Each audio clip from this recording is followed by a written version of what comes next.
Today from the global lane. Where in the world? North Korea and China. It's back to the bargaining table for Rocket Man Un. Talks with South Korea were about more than just the Winter Olympics. And what about Beijing and its role? We'll talk to author Stephen Mosher, who says China is the bully of Asia. On the home front, a bipartisan kumbaya on immigration reform at the White House. Is amnesty without a border wall on the horizon? We'll look at war in 140 characters, how social media is threatening our security. Our man on the street, Meng Fei Lee, asks people what they think about Facebook, Twitter, Snapchat, and Instagram. Is social media bettering our lives? And I'll drive it home on Hollywood's latest obsession, Oprah for president. What does she really believe? And it's all right here, right now from the global lane. President Trump's tough talk on North Korea has apparently paid off. A North Korean delegation met for talks with South Koreans at the DMZ in a building right on the North-South Korean border called Freedom House. They discussed North Korean participation in the upcoming Winter Olympics, and they also discussed talks about easing military tensions on the Korean Peninsula. Well, joining us now with more is Stephen Mosher. He's author of a new book on China called Bully of Asia. Stephen, thank you for joining us. Why did North Korea agree to have a dialogue with South Korea at the DMZ? Well, this is part of a long pattern, Gary, of what the Chinese call da da tan tan, which means talk, talk, fight, fight. And as the pressure increases on North Korea is trying to buy a little time by entering into negotiations with South Korea. The leader of South Korea, of course, runs a country with 45 million people. About 12 million of those people live within 15, 20 miles of the border with North Korea. So they're very vulnerable to a North Korean attack. And I think that President Moon is happy to ratchet down tensions, and Kim Jong-un is probably using him for that purpose. This is really not about the Winter Olympics. It is about buying Kim Jong-un more time to assemble more rockets and assemble more nuclear weapons, and perhaps ease off on the sanctions a little bit.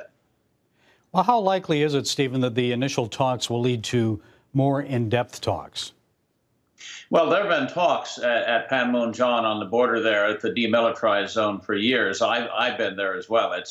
We're talking about the most heavily armed border in the world, with hundreds of thousands of troops on both sides of the border staring down the barrels of their rifles and artillery pieces at each other. North Korea still believes that the South Korean regime is illegitimate, and it wants to conquer the South. And then, of course, north of North Korea, you've got China sitting across the border, secretly giving petroleum and other products to North Korea to keep its industrial machine afloat and to keep the North Korean people fed. Well, what does Kim really want to see happen in the long term? Well, over the long term, he wants to be a nuclear-armed power with missiles pointed at the United States, in a position to extort more money from Japan, South Korea, and us in order to fund his regime, which is pretty good at assembling rockets from components made in China, but not very good at feeding its own people or improving their standard of living or even maintaining their good health. This is a game that North Korea has been playing now for 30 years. His father, Kim Jong-il, for years was able to extort money from the Clinton administration in the late 90s on the promise of doing what? On the promise of giving up his nuclear weapons program, on the promise of giving up his missile program. He kept building, he kept assembling, took billions of dollars. Finally, that program was cut off. Again, the same game was played in 2008, 2007 with the Bush administration. He collected several hundred millions of dollars then. So Kim Jong-un, Little Rocket Man, is simply following in the footsteps of his father, whom we might call Big Rocket Man, and assembling weapons, pointing them at the United States, Japan, and South Korea, and saying, pay me money or I'll shoot off a weapon. It's worked before. He has no reason to think it won't work again. So this is really deja vu. We've been down this road before. And China is the key, is it not? I think that's what President Trump said. So what's the meaning of the title of your book, Bully of Asia? Are you suggesting that China will dominate Asia, including North Korea? Well, if we look back at history, China was the dominant power in Asia, East Asia, for over 2,000 years. In fact, until 1820, China had the largest economy, the largest population, the largest military in the world. It wants to recover its lost place at the center of things. That's what the name of the country means, of course. Zhongguo, as a lot of people know, means Middle Kingdom, the kingdom at the center of the earth, the kingdom that, in their view, should govern all under heaven. That's another Chinese phrase, all under heaven. The reach of the Chinese imperial state is theoretically infinite. It expands now to incorporate the whole globe. And they would like to see China replace the United States as the dominant power in the world. Now, if China were a free market democracy, if the Chinese people were free to worship God in the way they chose, they had freedom of conscience and freedom of assembly and regular elections and so forth, as the Chinese do on Taiwan, by the way, this wouldn't be a problem. We would collaborate together, we would cooperate, we would have a peaceful democratic world order. Unfortunately, China is moving in the other direction. China is a one-party dictatorship. The new Red Emperor, Xi Jinping, controls not just the Communist Party, but the military as well, and the government. He is both president, generalissimo, and party general secretary. Just a few days ago, he held military exercises throughout China in which he dressed up in a military uniform, Gary, and had his visage broadcast to 1 million Chinese troops scattered throughout the length and breadth of China. We haven't seen the leader of a major state dress up in a military uniform and parade around the stage like this since, I think, Mussolini. Even Putin, you know, who rides around sometimes on horseback with his shirt off, doesn't dress up in a Russian general's uniform and exhort the troops to be brave and aggressive. Didn't he also say prepare for war? Absolutely. And they've been preparing for war since, well, really since the founding of the People's Republic of China back in 1949. The French don't feel they're at war. President Emmanuel Macron made his first visit to China. So what is he after, and what does Xi want in return?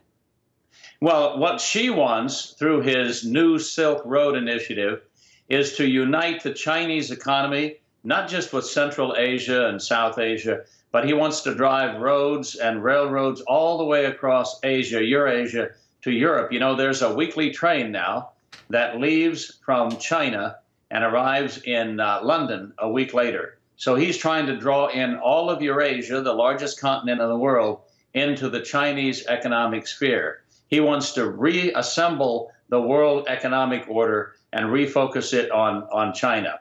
So that's what he's all about. It is not in our interest, of course, to let the People's Republic of China dominate Eurasia, much less dominate larger parts of the world. He would prefer to see a united Europe. You're a strong European Union, I'm sure. So how should America prepare then for the growing Chinese influence around the world and the country's rise as an economic and military powerhouse? Well, we still have a few cards to play.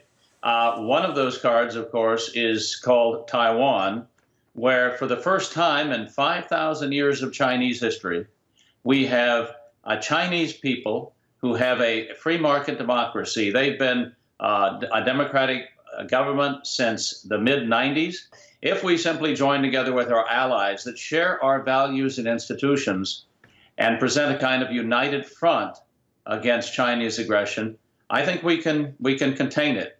And that's, I think, what our policy ought to be in the Indo-Asian theater. Well, it seems like our president is moving in that direction. So Stephen Mosher, author of Bully of Asia, thanks so much for joining us this morning. Thank you. At the White House, President Trump held a rare televised bipartisan meeting on immigration reform. Republican and Democrat leaders from the House and Senate gathered to begin hammering out legislation to meet a deadline imposed by the president. It affects about 800,000 children of illegal immigrants. Many of them are now adults. Here's what the president had to say. I feel having the Democrats in with us is absolutely vital because this should be a bipartisan bill. This should be a bill of love. Truly, it should be a bill of love, and we can do that. But it also has to be a bill where we're able to secure our border. Drugs are pouring into our country at a record pace. Joining us now with more is the founder and director of Numbers USA, Roy Beck. Mr. Beck, what was your reaction when you heard the president say that immigration legislation should be a bill of love? Is he going soft on immigration? Well, sometimes you do things for PR purposes, so I can kind of forgive him for using a phrase that the former governor, Florida Governor Jeb Bush used. He wants to do right and be helpful, give mercy to these young adult so-called DACA recipients who are here illegally. But what we want to hear more than anything is that he wants to show love to the vulnerable Americans that are struggling, even in this economy. So many Americans don't have jobs, aren't in the workforce at all, are struggling with very low wages.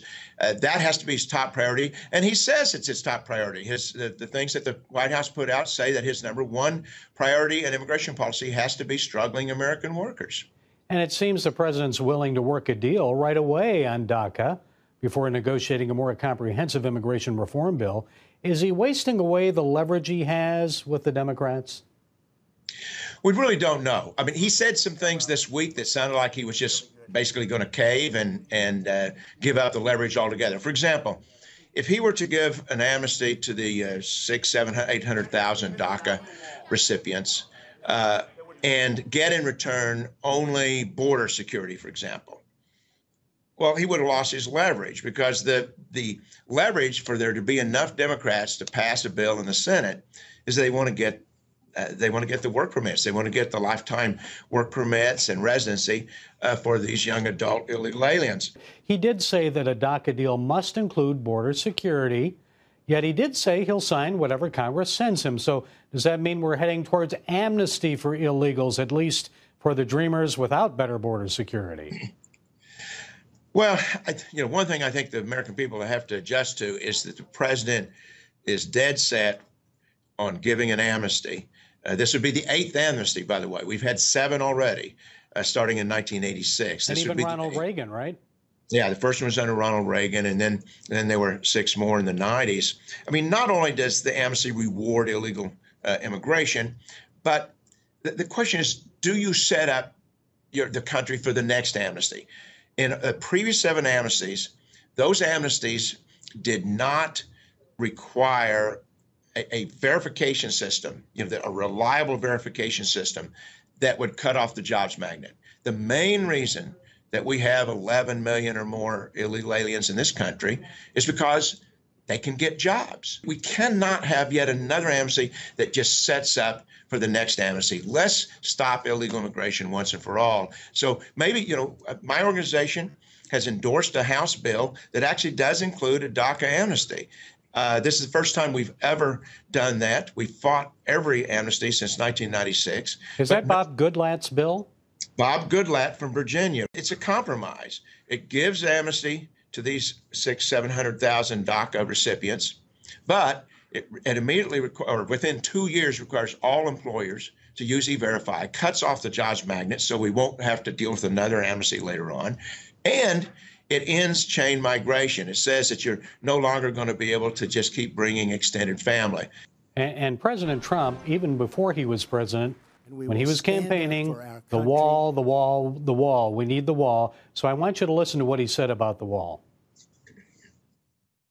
Is there any agreement without the wall? No, there wouldn't be. You need it. John, you need the wall. I mean, changing your tune. Wonderful. I'd love not to build the wall, but you need the wall. And I will tell you this, the ICE officers and the Border Patrol agents, I had them just recently up. They say if you don't have the wall, in certain areas, obviously, that aren't protected by nature, if you don't have the wall, you cannot have security. You just can't have it. It doesn't work. So, Mr. Beck, will the border wall be negotiated away, or will it happen? I feel fairly confident that there will be some additional wall and fencing, and I got to say that the wall is not the most important thing, because even if you've got a wall across all 2,000 miles, and it's very, very successful, the majority of illegal aliens today come to the country legally. They come here on visitor visas. They come here as tourists, as students, as temporary workers, and then they overstay their visas. I think you've been fighting these battles for at least 20 years, have you not?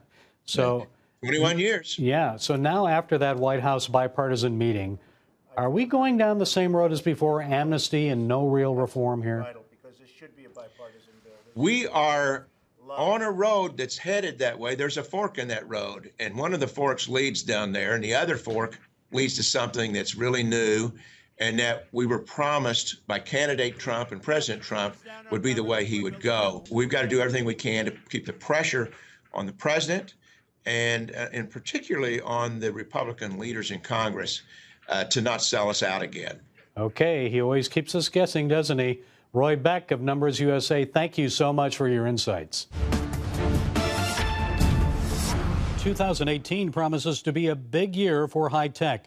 More and more people are relying on companies like Apple, Microsoft, Facebook, and our president's favorite, Twitter, for communication. The latest technological gadgets and social media platforms are surely making our lives and communication easier, but these tools and platforms may also endanger our lives and our security and make war more possible. Well, joining us now via Skype is David Karkos. He's author of a new book called War in 140 Characters, How Social Media is Reshaping Conflict in the 21st Century. Please help us, David, to understand the title of your book. What do you mean by War in 140 Characters? Obviously, because 140 characters was the original Twitter limit. I look obviously not just at Twitter in my book, but at Facebook, but at Instagram and YouTube and all the big social media platforms and how they're being used in warfare now, and how the nature of warfare is changing as a result of the nature of new information technology, and how this is really, affecting quite substantially warfare in the 21st century. The classic template of war, two or more sides would have a fight in a geographical area as delineated as a boxing ring, and the winner would then impose a political settlement on the loser. The classic example being the Treaty of Versailles after World War I. Now, what you're seeing is a move away from this type of conflict. A classic example of this is Russia and Ukraine.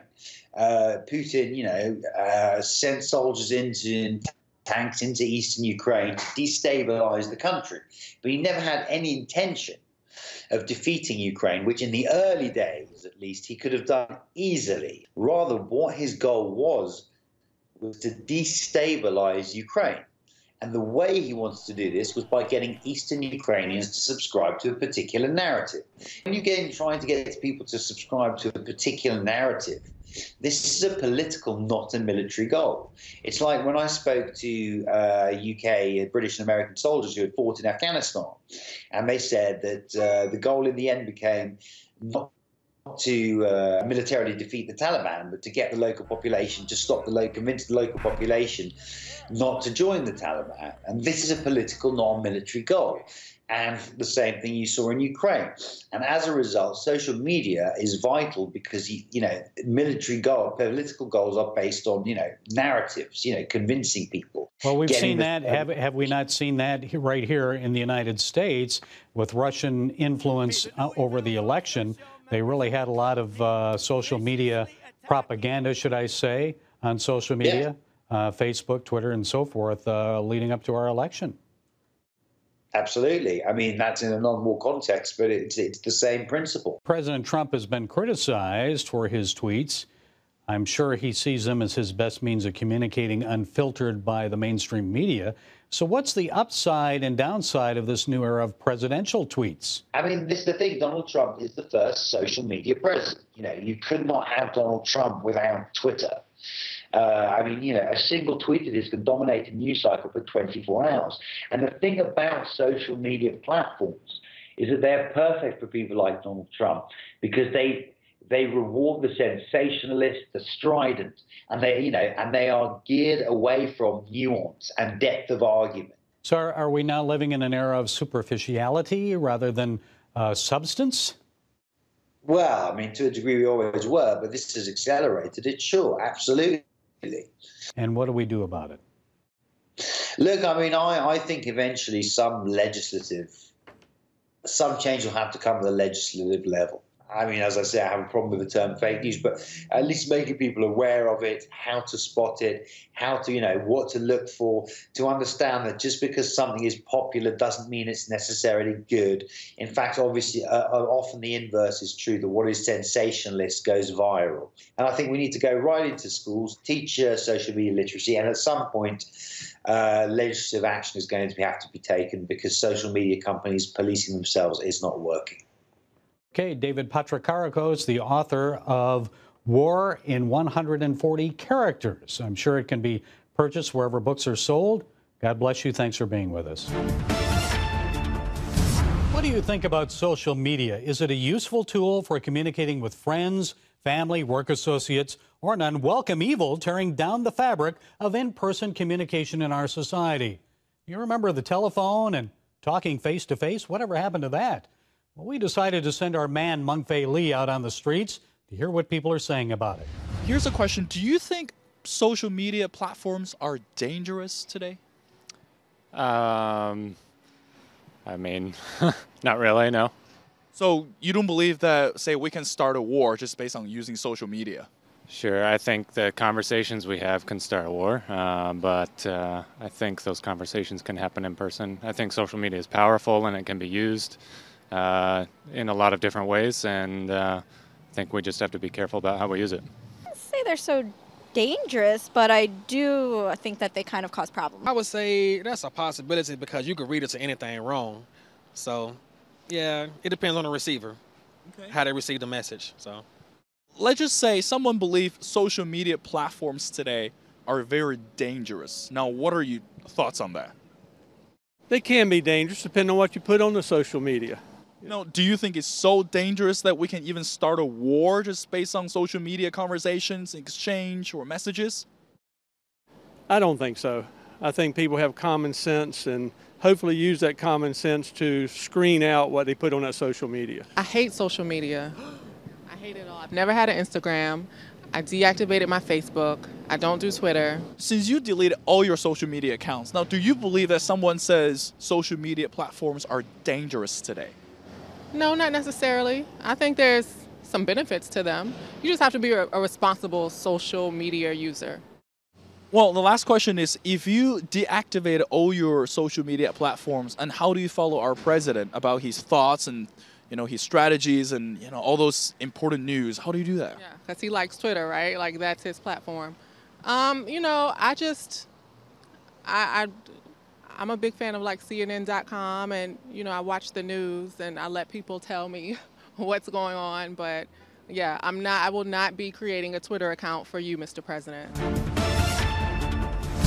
I just can't help but weigh in on the latest frenzy hovering over Hollywood. Oprah for president. Oprah, that's right. It came after a rousing round of applause, cheers, and adulation for the media marvel during the Golden Globes broadcast. She was presented with a Cecil B. DeMille Lifetime Achievement Award, and then she gave a speech about sexual harassment and abuse in Hollywood. So I want all the girls watching here and now to know that a new day is on the horizon. Yes, it was a very good speech. Bravo, Oprah, for speaking out. But where were you several years ago? Certainly you must have known about the abuse that women received from your friend Harvey Weinstein, like Meryl Streep and many others. Why did Oprah turn a blind eye to unacceptable, if not criminal, behavior? And remember that sexual abuse scandal involving the matron of her leadership academy in South Africa? Well, Oprah did do the right thing when she found out about it, but she made a poor choice of personnel, a woman who allegedly abused the girls. So I guess that means if she does run for president and gets elected, we can't expect her to thoroughly vet immigrants now, can we? And strangely, despite all her wonderful philanthropic work around the world, I don't recall Oprah ever speaking out forcefully about the abuse of women in Muslim countries. Yes, if Oprah decides to run for president, these are just some of the issues that will come up. I can't help but admire her achievements. I even liked her performances in The Color Purple and The Butler. But President Oprah, not for me. She's successful in Hollywood and media, but lacks experience and understanding of politics. And I know what you're thinking. What political experience did Donald Trump have before becoming president? And that's a fair question. But he was a successful real estate developer and business negotiator, a master deal maker. That's who many Americans wanted to renegotiate NAFTA, trade deals, and the Iranian nuclear agreement. And now, with a year of the presidency under his belt, Donald Trump has become a politician. Just listen to how the president responded to the possibility of Oprah running against him in 2020. Yeah, Oprah would be a lot of fun. I don't think she's going to run. I know her very well. So Trump doesn't think she'll run. After all, why would she want to leave her billionaire lifestyle and investments to enter politics? Yes, Trump did it, but outsider Trump was really the exception, not the rule. The star of The Apprentice has been an apprentice in the White House, and he's still learning the job of being president. I don't believe the country really wants to elect another inexperienced outsider next time. And if she runs, she'll need some of those blue-collar voters that Trump won in 2016. But with the economy already taking off, businesses coming back, it's doubtful Oprah could manage to pull enough of those voters because they'll remember who brought those jobs back. She'd also need some evangelical voters to win. That's unlikely because many doubt her spiritual faith. This is how Oprah responded more than 7 years ago to the belief that Jesus is the only way to heaven. There couldn't possibly be just one way. What about Jesus? What about Jesus? You say there isn't only one way. There is one way and only one way, and that is through Jesus. There couldn't possibly be with the millions of people in the world. There couldn't possibly be. And about 1 year after that, Oprah said she was a Christian. My favorite Bible verse, because I am Christian, is Acts something. I used to know the number, but it's an Acts. Y'all can Google it. But it says, thank you, 17:28. In God I live and move and have my being. But Oprah, if you are truly a Christian, and I'm not here to judge your faith or your relationship with Christ, but I need to remind you of what Jesus said in John 14:6. He said, I am the truth, the way, and the life. No man comes to the Father except through me. So that means there's no other way to heaven. Jesus said that long before any pastor, priest, or Christian did. And you either believe him or you don't. Now, if you don't, then please don't call yourself a follower of Christ. If Oprah runs, she'll need to clarify her position on that and many other issues of our day. But let's not be obsessed about who our next president may be, whether it's Oprah, Donald Trump, or anyone else. In Romans 13:1, we're told, there's no authority except that which God has established. The authorities that exist have been established by God. Now, that doesn't mean we're off the hook. God still expects us to be his hands and feet and vote. He wants us to choose godly leaders. We sure could use more of those right now, couldn't we? Well, that's it from the Global Lane this week. Follow us on Facebook, YouTube, SoundCloud, iTunes, and Twitter. And until next time, be blessed.